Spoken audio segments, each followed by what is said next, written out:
Boa noite a todos, boa noite a todas. Hoje, o que eu estou apresentando aqui hoje para vocês? Como ficou muitas coisas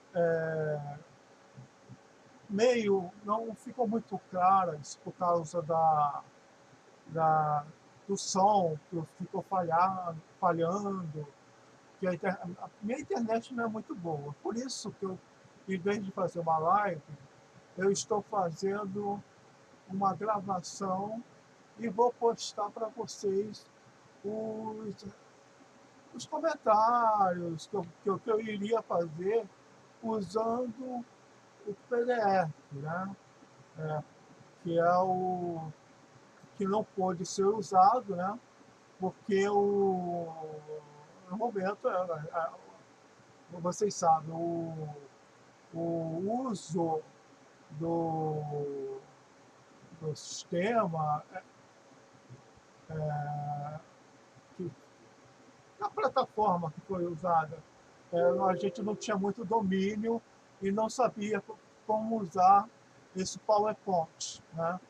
Eu preparei um PowerPoint para o debate e não foi possível, isso me prejudicou um pouco, né? Então, aqui hoje, eu vou apresentar esse PowerPoint. Isso não quer dizer que seja um novo debate, né? Não é um novo debate, é uma forma de eu expressar algumas ideias de forma organizadas que não foram possíveis de ser apresentadas no dia, né? Isso não é um novo debate, fique bem claro. É só o argumento do que o mais organizado que o PowerPoint pode nos proporcionar. Bem, iniciando, a ideia principal do que eu iria usar no debate é que existe uma iconografia cristã, né?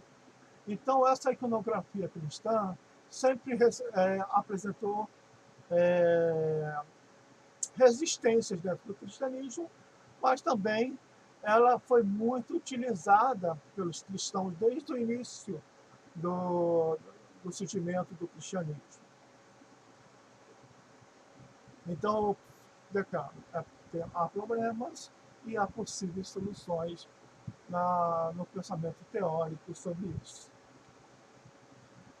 Então, eu falei no debate, né, que eu tenho 4 teses que seriam levantadas contra o Dayan. A primeira tese é que o cristianismo é uma religião da imagem por excelência, né? Por que uma religião da imagem por excelência? Porque o Deus invisível se fez invisível, né? E isso está relacionado com uma tradição literária paulina que foi muito discutida pelos primeiros cristãos, né? Porque essa tradição literária paulina influenciou a forma dos cristãos em ver o seu Deus, né? Então, se o Deus é visível através de Cristo, ele é possível de ser representado, tá? Então, a primeira tese é essa: o cristianismo é uma religião por excelência. Depois, nós temos o iconoclasmo, que eu considero como uma tensão marginal dentro do cristianismo, né? Por que uma tensão marginal? Porque sempre houve o medo da idolatria, né? A idolatria seria uma tensão, um medo dos cristãos em fazer representações das deidades, né? E isso incorrer em idolatria. Mas vejam bem, durante os primeiros séculos, as imagens se desenvolveram fortemente dentro do cristianismo. No primeiro e segundo século, no segundo século, né, a gente pode dizer, o cristianismo a arte cristã, chamada paleoarte, paleocristianismo, paleoarte cristã, ela se desenvolveu muito mais com características funerárias, né? As características do cristianismo são funerárias, e também usaram muitas formas figurativas, né? Mas também nós encontramos representações das catacumbas de pessoas, né? Geralmente essas pessoas, como nessa imagem aqui da catacumba de Priscila, elas são apresentadas de frente para o espectador, para o observador, né? E estão com as mãos levantadas, isso significa uma atitude de oração, né? Então, a confecção dessas imagens indicam que elas elas têm um caráter cultual, né? Elas estão esperando uma resposta do espectador, né? Elas também têm características didáticas, né? E a gente vai encontrar muitas referências dessas imagens com o paganismo circundante. Isso não quer dizer que é um secretismo. Isso não pode, a gente pode falar mais de uma apropriação cultural do cristianismo em relação às referências pagãs. Eles só tinham isso, eles não tinham televisão, não tinham jornais, não tinham nada, eles tinham que imaginar o mundo dele, né? O imaginário deles era relacionado com o que estava em volta, né? Então, é uma apropriação cultural. Bem, continuando, essa, essa questão da tensão marginal está mais ligada a que o iconoclasmo ele se desenvolve nas fronteiras do Império Bizantino. Já no Ocidente, o iconoclasmo ele não tem peso nenhum, não houve a crise iconoclasta que acontece no século VIII, né? Ela não tem praticamente nenhuma referência igual no Ocidente. Então, por que nas fronteiras do Império? Porque os movimentos hereges, como os nestorianos, e os monofisistas, enfim, eles estão nas fronteiras do Império Bizantino, porque lá eles conseguem se desenvolver melhor sem a tutela do poder imperial que poderia esmagá-los, né? Porque o poder imperial estava muito vinculado à ortodoxia. Então, eles, nessa fronteira, eles estão lá desenvolvendo suas igrejas. Tanto que eu posso dizer no século VII, que os movimentos heréticos como os nestorianos vão influenciar o surgimento do Islã, né?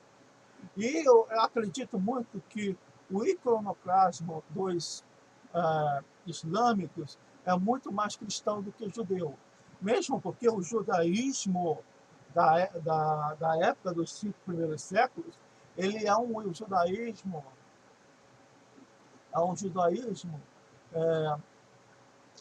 que absorveu muito da cultura helênica.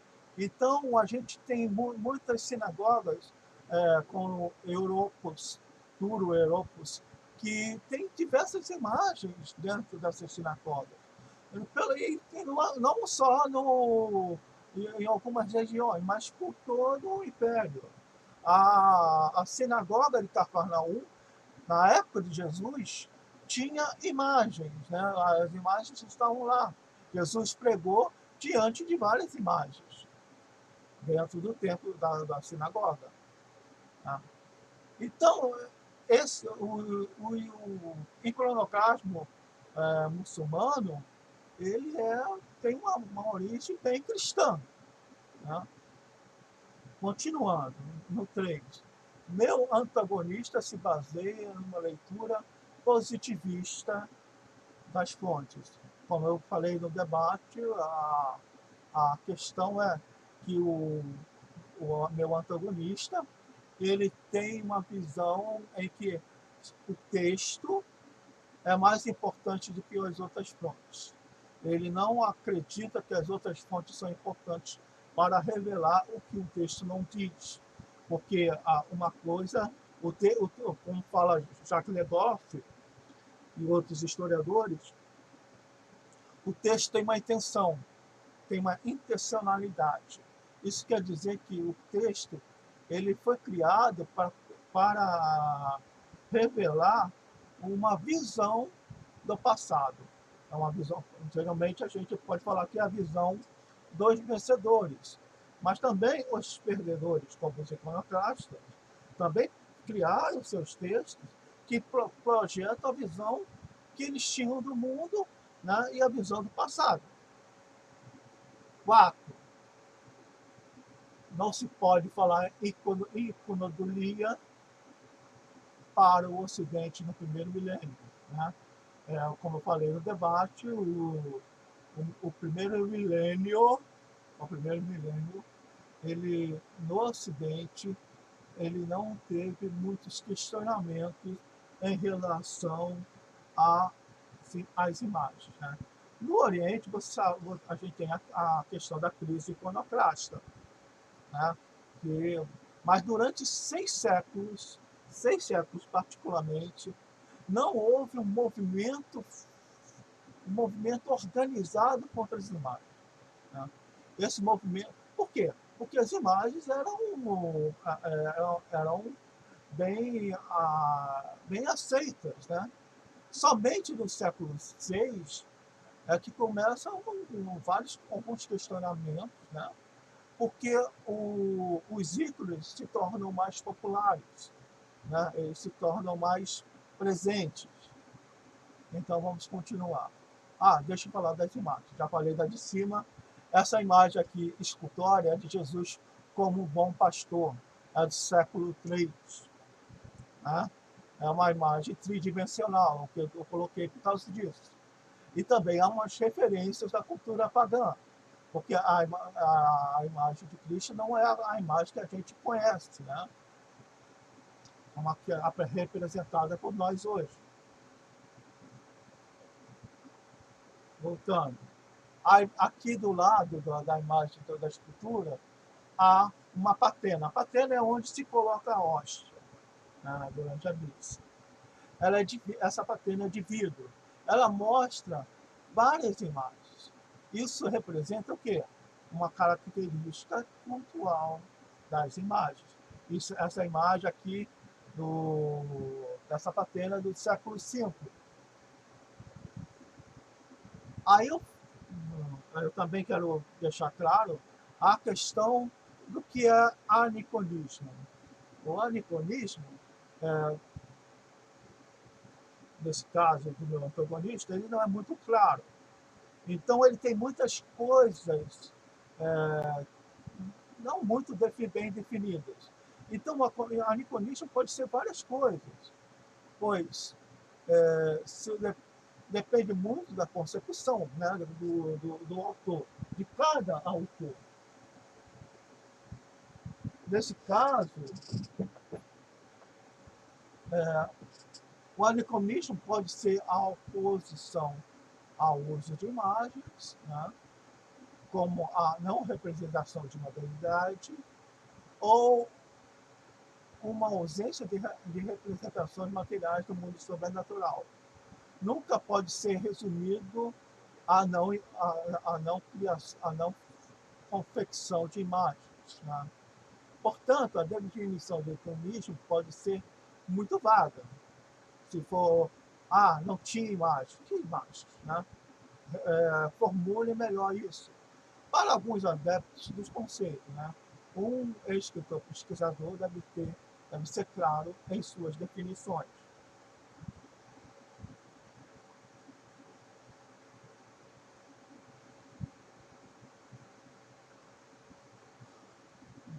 problemas teóricos e metodológicos, né, que eu falei no dia.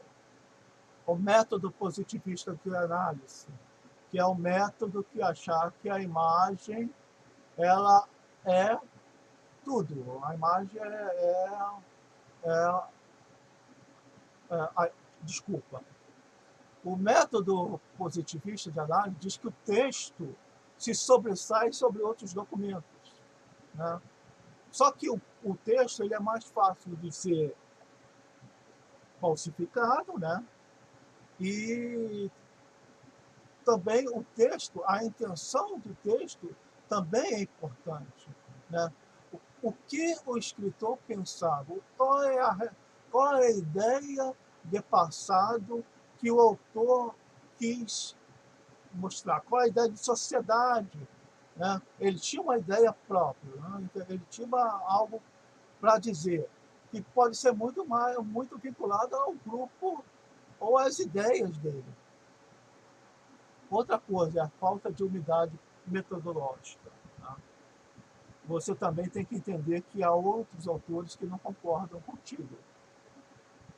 Então você tem que estudar esses autores para poder refutá-los. Às vezes não é possível refutar, então você precisa mudar de ideia. Né? A unidade está aí, você também mudar a ideia referente às suas concepções. Suas concepções não podem nunca ser autoritativas. Né? Elas não, as suas concepções sobre a sua teoria não pode nunca ser algo ditatorial, que você vai ter que seguir de qualquer maneira que aquilo está dizendo. Eu pensei isso, até o final do meu trabalho, minha ideia é isso. Não, sua tese às vezes, ela está errada, ela precisa passar por reformulações. Nem sempre no meio do caminho, às vezes no meio do caminho você não vai mudar de ideia. A autenticidade das fontes. Uma coisa que foi muito discutida no debate, né, é a questão das fontes dos iconodulos, que haviam falsificações. Entretanto, os iconoclastas também falsificaram. Né? Então, mas os historiadores hoje acham que não, há um grupo majoritário que acha que também não, e historiadores que dizem, não, peraí, só um grupo falsificou, sendo que a cultura da época era comum essas falsificações. As falsificações, às vezes, aconteciam porque a autoridade do autor era mais importante que o texto. Né? Então, por exemplo, a carta de Gregório foi colocado algumas coisas a mais, né? que não estavam no original. Mas o que foi colocado a mais estava em concordância com o pensamento neoplatônico da época. E outra coisa que também que eu não deu para falar direito é a questão da Imago Dei. Né? A Imago Dei, a questão da imagem de Deus no protestantismo, né, é muito pessimista. O pensamento de Lutero era bem pessimista em relação a isso, de uma corrupção, né, da imagem de Deus em nós. Então, o protestantismo tem uma visão pessimista sobre a questão das imagens.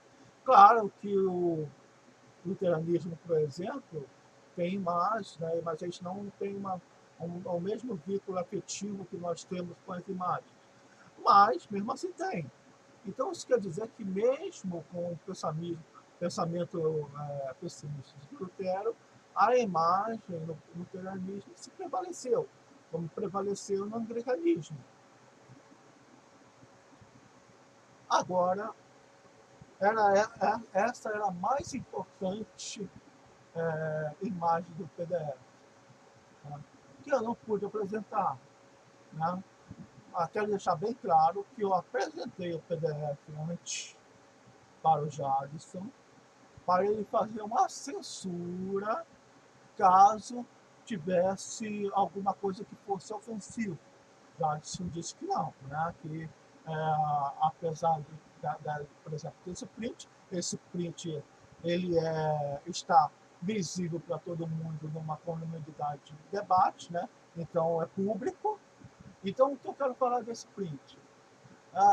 O meu antagonista, ele estava debatendo com um católico, né? E nele, ele usa como referência para ludibriar o católico o texto do Brigham. Brigham, né? Ele diz, né?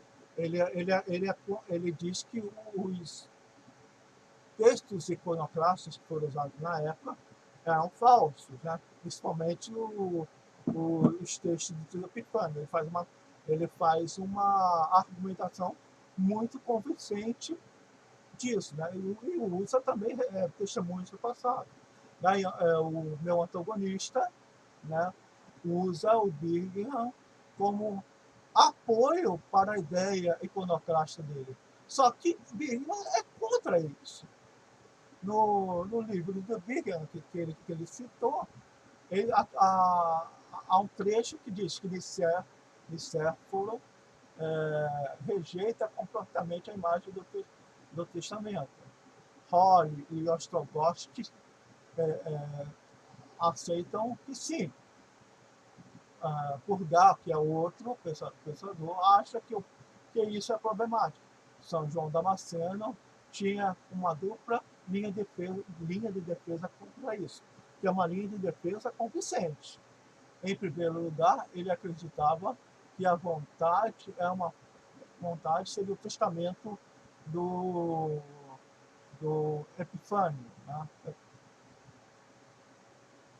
Então, ele diz que a vontade é uma falsificação. E eu concordo com isso, porque há algumas coisas que o Epifânio fala que não seriam bem da época de Epifânio, né?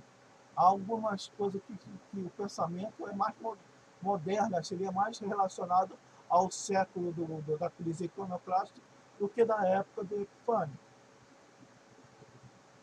Mas mesmo assim, mesmo que seja autêntica, a segunda questão, né, não é necessário interpretá-la como se apoiasse o dogma iconoclasta. Imagem cristã é igual a ídolo.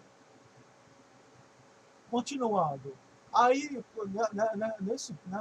nesse print, a violência das catacumbas que você quer configurar o templos, as catacumbas eram usadas durante séculos pelos cristãos. Só no século IV que o cristianismo começa a ser liberado, o culto cristão começa a ser liberado, começa a ser público. Mas durante isso, o culto cristão era nas catacumbas ou nas igrejas domésticas, ou seja, nas casas. Aí ele fala, continua, precisa se avaliar da luz da evidência documental. Caramba, evidência documental?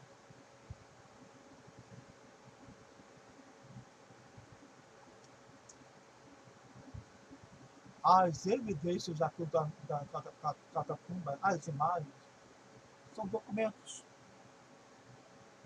São documentos também. Então, como é que pode veja nesse texto, que a ideia dele é que o texto é documento, imagens não.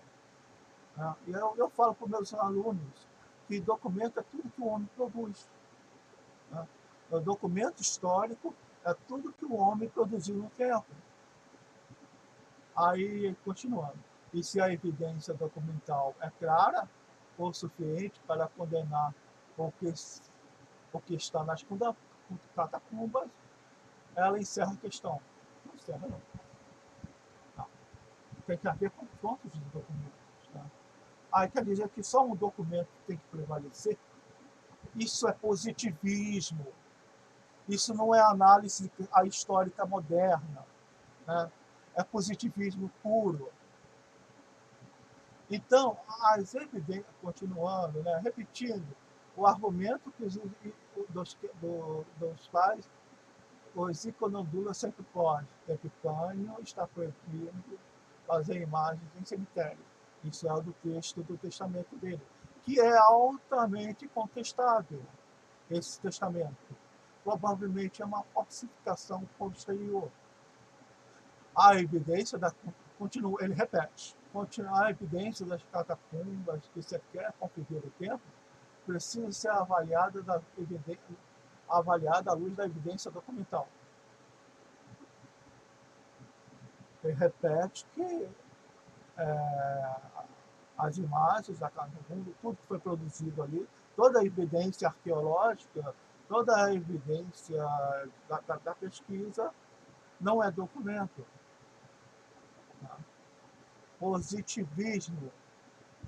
Essa é a evidência documental, é claro, o suficiente para condenar o que está nas catacumbas. Ela encerra a questão. Não encerra, não. Não encerra. Especialmente para o defensor da ortodoxia, como é o santo. Repetindo o mesmo argumento que sempre pode, Epifânio está proibido fazer imagens sem tempo. Bem, continuando. Bispo Epifânio é do século IV. Ele alertou os leitores a praticarem a adoração latreia, devido a Deus, e a veneração merecida por Maria com distinção. Damasceno cita Epifânio, agora falando do Damasceno, afirmando que qualquer obra em nome deste contraria as imagens. É uma obra forjada, já que a própria igreja de Epifânio é decorada de imagens, até o imperador Leão III colocar-se contra ela e fazer com que o povo fosse em sentidos contrários aos seus ensinamentos. Deve-se lembrar que após a morte de Epifânio, o discípulo direto dele continuou pintando a igreja. A igreja, esse discípulo, se fosse discípulo mesmo de Epifânio fosse contra, o discípulo não faria isso. Aqui eu cito sobre a confiabilidade nos textos iconoclastas. Não é surpreendente, portanto, que todos os textos relevantes para os debates relativos às imagens durante o período iconoclastas que representam a tradição anterior ou afirmam fazê-lo tenham sido vistos como extrema cautela pelos estudiosos. A posição mais radical sobre a questão da autenticidade desses textos, especialmente da carta de Eusébio a Constantina, bem como dos fragmentos e dos textos relevantes, que são tradicionalmente atribuídos a Epifânio de Salamina, Leôncio de Neápolis e Hipátios de Efésio, foi tomada por Paul Sperker, que declarou que todos esses textos, sem exceção, pertencem a uma data posterior. Quer dizer, quando eles estavam vivos, todos esses personagens históricos, nenhum desses textos foi da época do momento que eles viveram. São tudo posterior. O autor, Sergei Mariev. Agora vamos falar sobre positivismo. Quero falar sobre positivismo. O termo latino, documento, derivado, né, de docere, ensinar, evoluir, para o significado de prova, e é amplamente usado no vocabulário legislativo.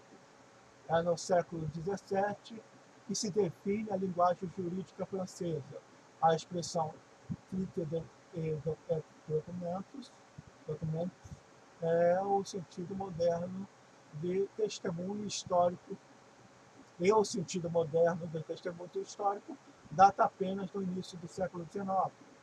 O significado de papel justificativo, especialmente no domínio policial, na língua italiana, por exemplo, demonstra a origem da evolução do termo. O documento que, para a escola histórica positivista do fim do século XIX e no início do século XX, será fundamentado no fator histórico, ainda que resulte da escolha de uma decisão do historiador, parece apresentar por si mesmo como prova histórica. A sua objetividade parece opor-se à intencionalidade do monumento. Além do mais, afirma especificamente como testemunho escrito. Ou seja, Legoff está dizendo que o testemunho escrito, para o historiador do século XIX, para o historiador positivista, ele é o principal, né? A intencionalidade do documento, do monumento, né? Como a gente também fala sobre a questão dos documentos, é que é também importante, né? O documento ele precisa ser confrontado, o documento precisa ser analisado, o documento precisa ser questionado, né? E isso no sentido moderno. Os positivistas achavam que a prova cabal era o testemunho escrito. O problema da intencionalidade e da memória. Então, continuando com o Legoff, pelo seu lado, Bloch, na sua apologia da história, o ofício do historiador, de 1941 e 42, esse livro foi escrito quando ele estava preso dentro de uma cadeia nazista, porque ele lutou junto com a resistência francesa. Então ele foi capturado e ele escreveu dentro dessa prisão esse livro, que acabou não ficando completo, porque ele é fuzilado em 42. Morreu. Então, o que ele diz? Se seria uma grande ilusão imaginar que cada problema do histórico corresponde um tipo único de documento especializado para esse uso, ou que o historiador das religiões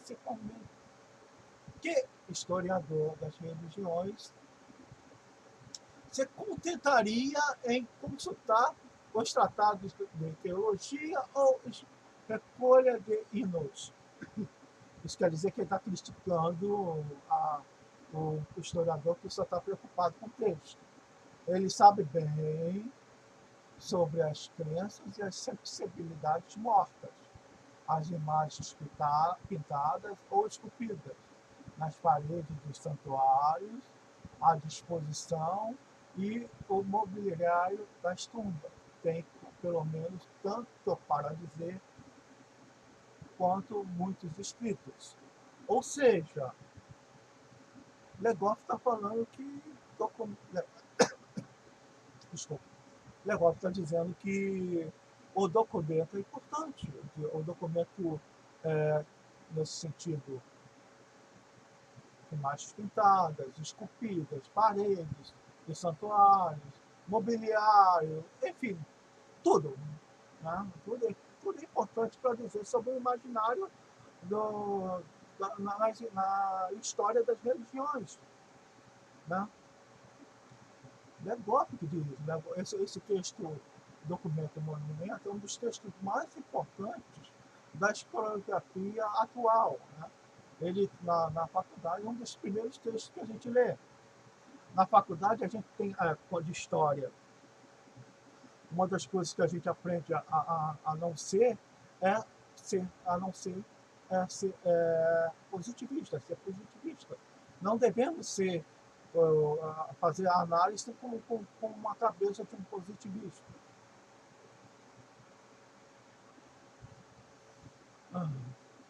Então vamos continuar. Existe uma tal tese da historicidade, da hostilidade, que diz que os primeiros cristãos eram hostis às imagens. Essa tese está defasada. Por quê? A historiografia da arte mudou muito em relação a essa questão da arte cristã e da arte bizantina nos últimos 40 anos. Houve uma renovação, né? Então, o meu antagonista usa muito textos do muitos textos antigos, né? Que não passou por essa renovação. Ele conhece essa renovação da historiografia, porque já foi apresentada a ele. Só que ele recusa a reconhecê-la. Então, continuando a renovação da epistemologia da história da arte, já falei, e a disciplina do arcano, que é uma disciplina que diz que os primeiros cristãos usavam imagens de maneira cifradas, né? Usavam imagens do paganismo para ludibriar os perseguidores, né? Mas aqueles que eram iniciados dentro do cristianismo saberiam reconhecer certos signos que estavam dentro dessas imagens. Então aqui temos algumas imagens, né? A primeira aqui seria essa aqui, que é também de uma catacumba do século II. Aqui em cima, essa aqui, é o sarcófago, como eu falei para você, a arte primitiva cristã, paleocristã, ela está muito vinculada aos ritos funerários. Não é à toa que ela se desenvolveu nas catacumbas, né? Então, é claro que a arte vai ser influenciada pelo contexto em que ela está. Aqui também temos outra imagem, que é né, essa imagem aqui também, que é do século.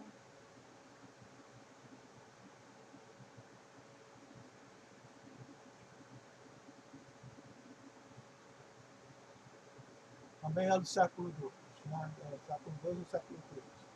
Que está nas catacumbas, os riscos foram feitos. Tá? Então, quando o cristão via essa imagem, ele percebia que estava num lugar, né, cristão. E os pagãos, quando viam, não saberiam reconhecer o que significava. Nessa imagem nós temos o alfa e o ômega, né? Ah, falando de Cristo. Bem, aqui nós temos outra imagem, né? Essa é do século IV, da igreja de Santo Ambrósio, né? É,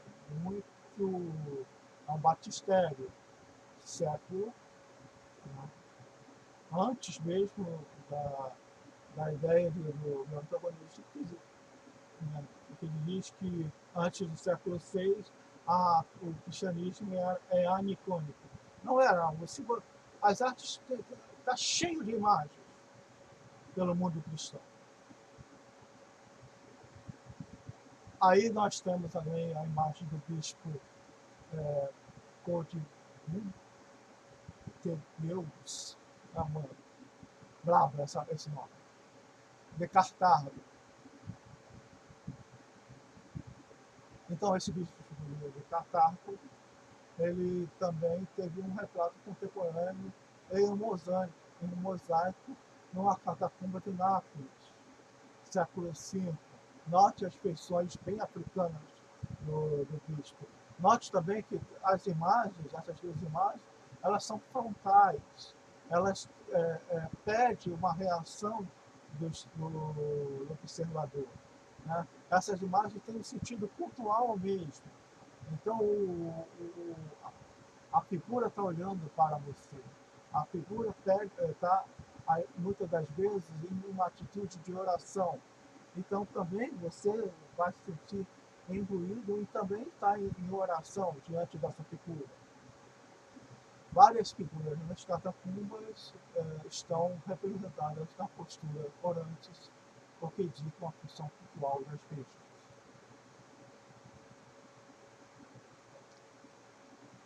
Presente em todo o mundo cristão, né?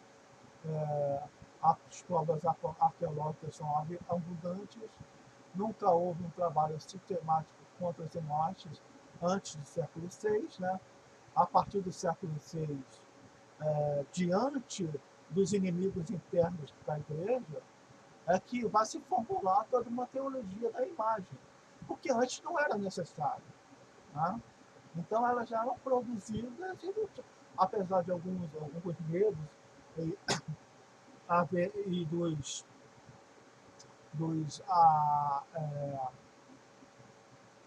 dos padres e bispos tentarem ensinar como usá-las e afastar o perigo da idolatria, elas estavam presentes.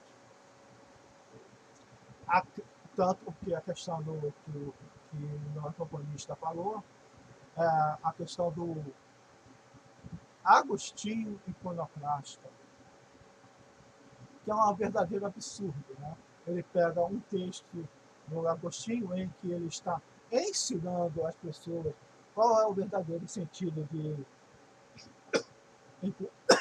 Desculpa, porque a água está seca, eu até água.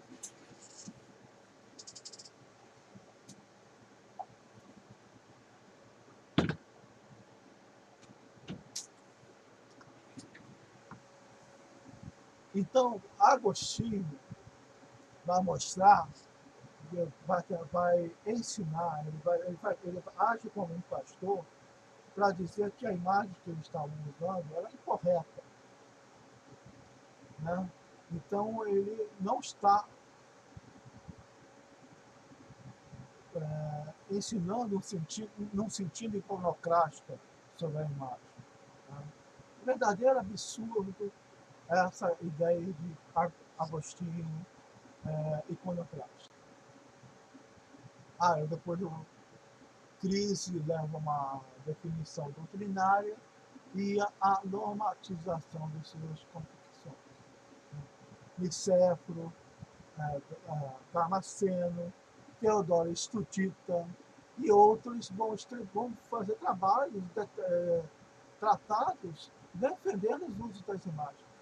E também tem muitos relatos da época de padres, monges, que eram contra as imagens, e ao chegar onde elas eram cultuadas, as igrejas, a quantidade de milagres era tão grande que eles começaram a ser a favor do uso das imagens.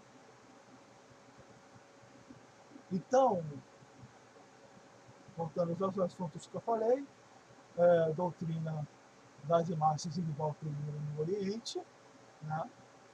Antes do Ocidente. A criação das imagens é vinculada à economia da salvação, à história da salvação. A ideia da imagem como um protótipo, né? Ou seja, uma representação de uma figura real, e muitas das vezes o crime que você faz contra elas é contra a própria pessoa. Então, por exemplo, as imagens do imperador eram protótipos também. Também temos a ideia da imagem como arquétipo, né? E as imagens com substancialidade, consubstancialidade dessas imagens, hipostástese, né? Que essas imagens elas tinham um vínculo com o que era representado. Não era o representado. O icondulo nunca acredita que a imagem encerra o divino. O iconoclasta acredita que na imagem o divino está encerrado. Está lá, está lá. Então é uma idolatria.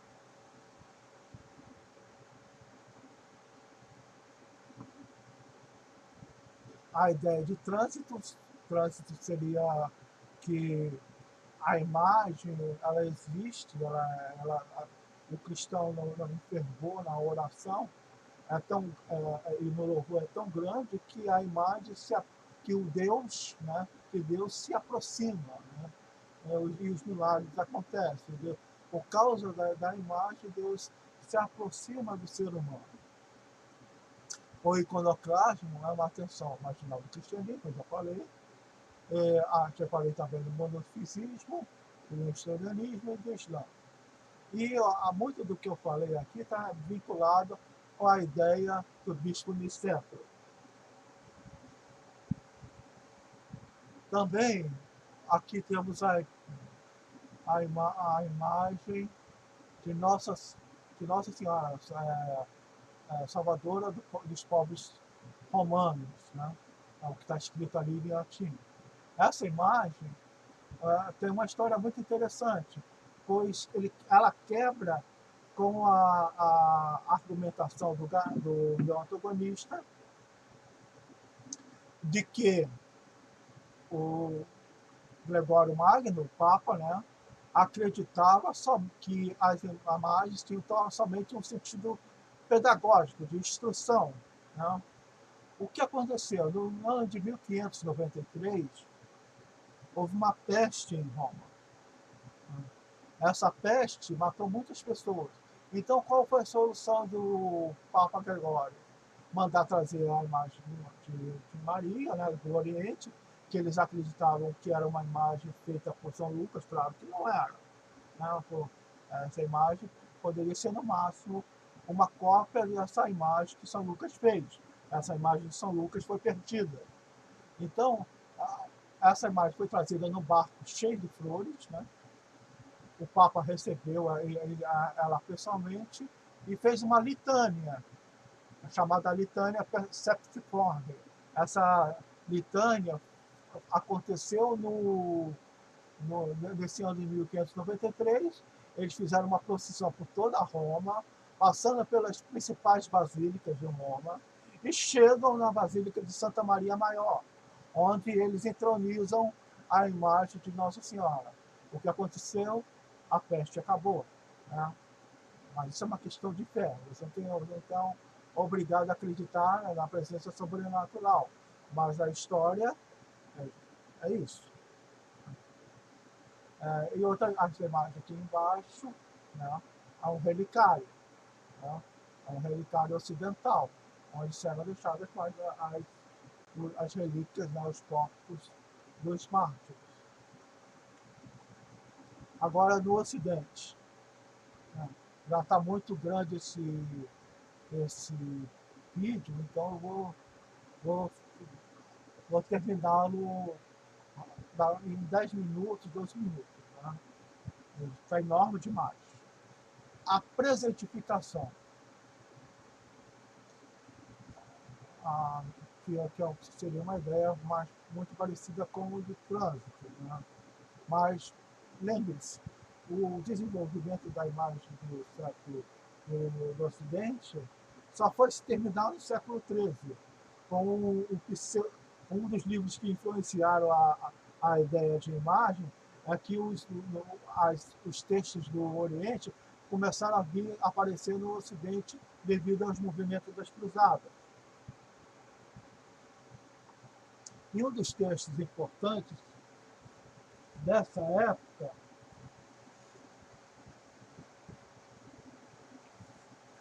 é esse aqui.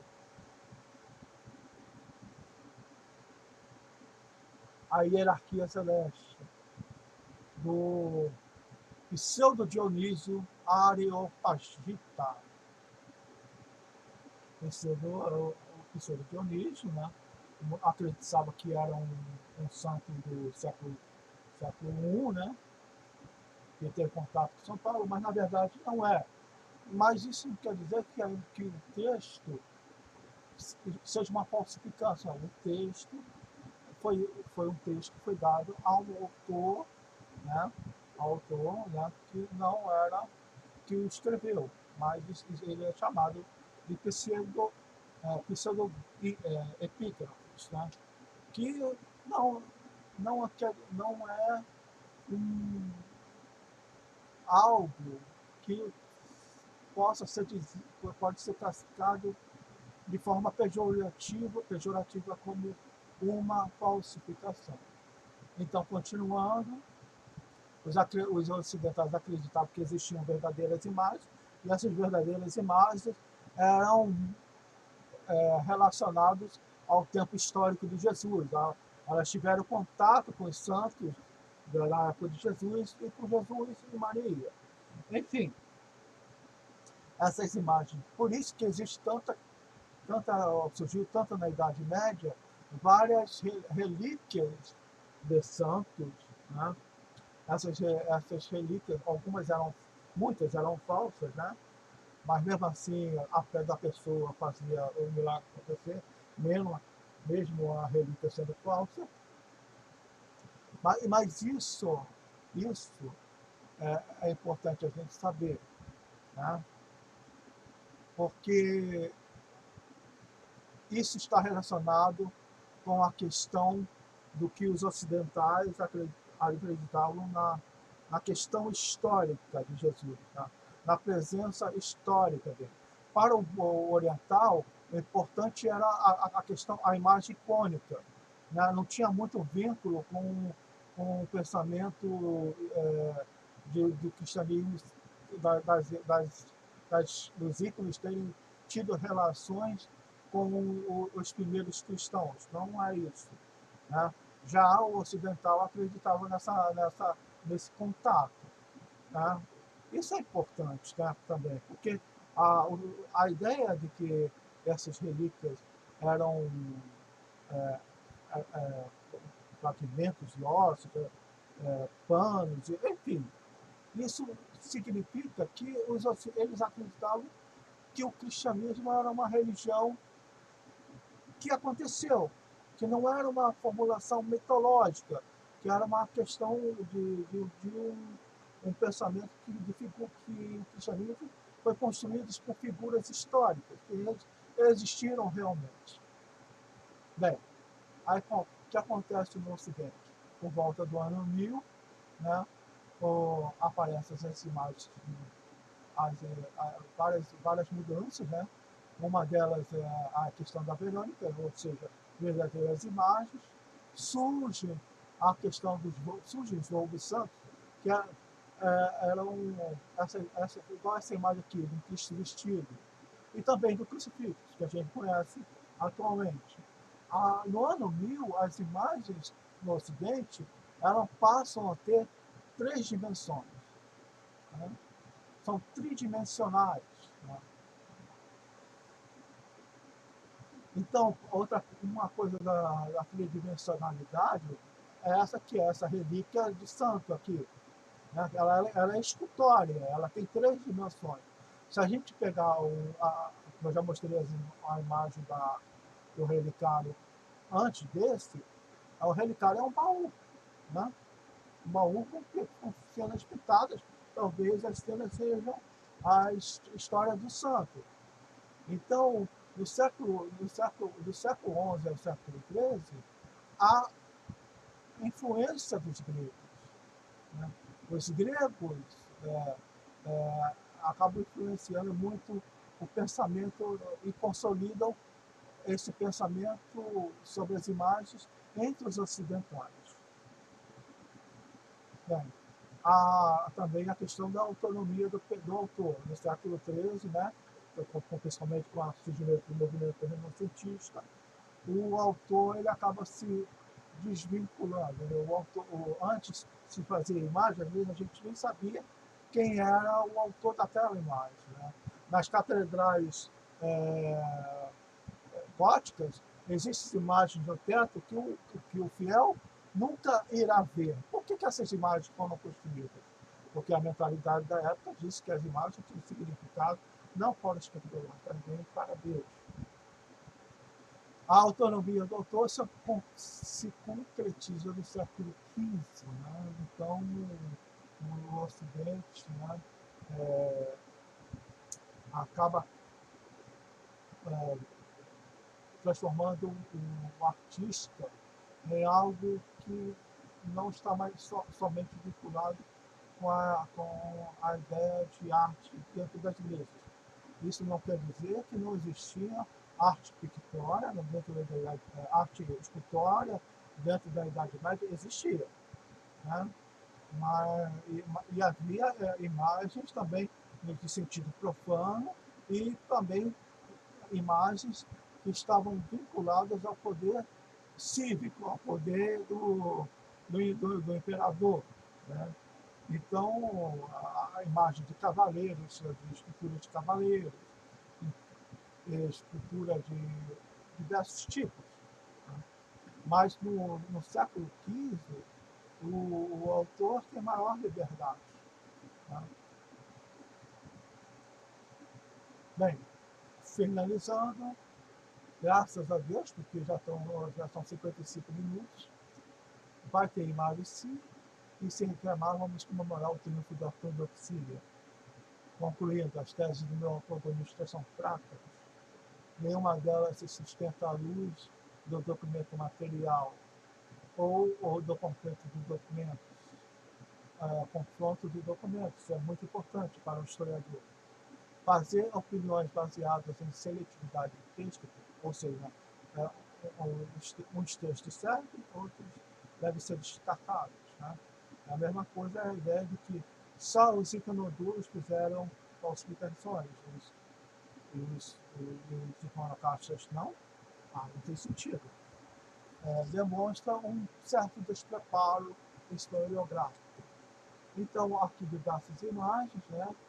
Aqui não já transcorreu muito tempo, né? E que eu devo falar no Facebook sobre elas, aí vocês me acompanham no Facebook. Né? Eu quero só finalizar com a imagem do sudário, né? Que o meu antropolista uma vez disse que é uma falsificação medieval, mesmo sem prova. O teste do carbono 14 não pode ser considerado conclusivo. Tá? O teste de carbono 14 teve várias contestações depois de que ele foi realizado. Então, a imagem tridimensional de Jesus, acredita-se alguns historiadores que ela acabou influenciando muito a arte cristã a partir do século do surgimento do século V, mais ou menos, né? E surgem várias imagens com Cristo barbudo, cabelo grande, né? Da onde veio essas ideias? Né? Porque São Paulo, por exemplo, falava que é feio para um homem ter cabelo comprido, então Jesus é apresentado de cabelo comprido. Por quê? Então, os historiadores acreditam que o sudário era conhecido pelos bizantinos, né? E geralmente ele estava sempre ele era apresentado sempre dobrado, né? Então, por essa dobra, era só aparecia a cabeça dele. Tá? E isso influenciou, por exemplo, essa imagem aqui, o Cristo pancado. Então, a ideia que o sudário é uma falsificação, eu não considero viável. Né? Mesmo porque, como é que um medieval poderia fazer várias coisas ali que não estão em concordância com os evangelhos?